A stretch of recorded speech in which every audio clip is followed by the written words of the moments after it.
Бог по всички времена си има мъже, които за Негова слава просияват със светлината на живота си като светила в света.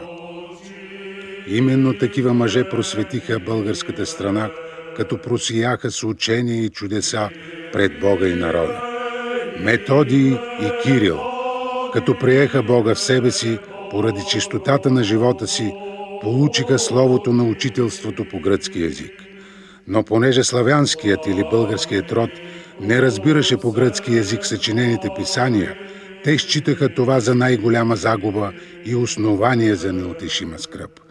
И обърнаха очи към Утешителя, чието първи дар са езиците, предадоха се на прилежен пост и непрестанна молитва и откриха славянските букви. Преведоха вдъхновените писания от гръцки на български и се постараха да преподадат божествените учения на най-умните свои ученици, от които най-избрани и първи в тяхната група са Гораст, Климент, Наум, Ангеларий и Сава.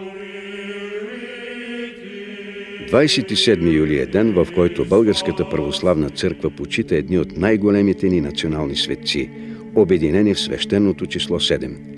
Това са нашите първопросветители и техните ученици, които направиха разбираемо за българския народ Божието Слово и го приобщиха към ценностите на голямата християнска цивилизация.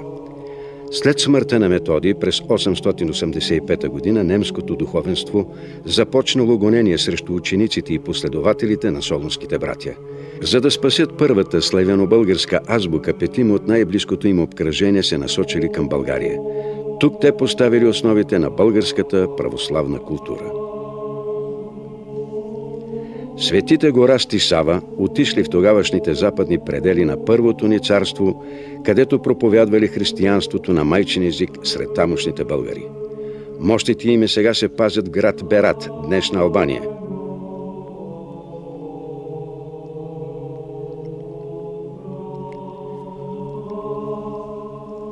Другите трима, Климент, Наум и Ангеларий, отишли в столицата Плиска.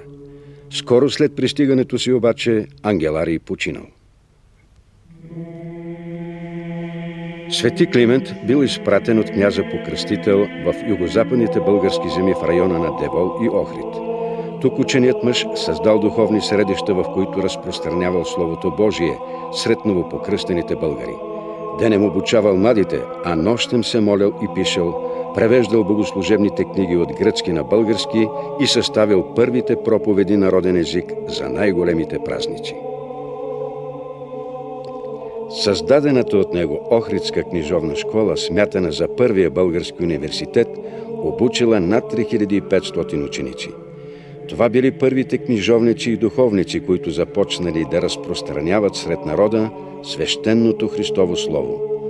Точно 30 години продължил великият просветителски подвиг на свети Климент. Дълго време той работил със своя събрат свети Наум, който първоначално учителствал в Преслав 7 години. След това обаче построил манастир край брега на Охридското езеро, където починал през 910 година.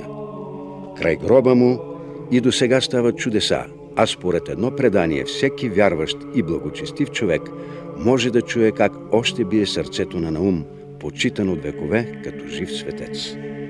Последен от всички седмочисленици починал свети Климент.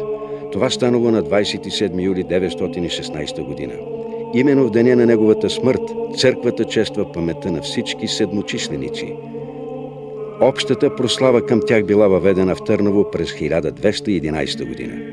В епохата на турското робство култът към светите седмочисленици се превърнал в изява на българския национален дух.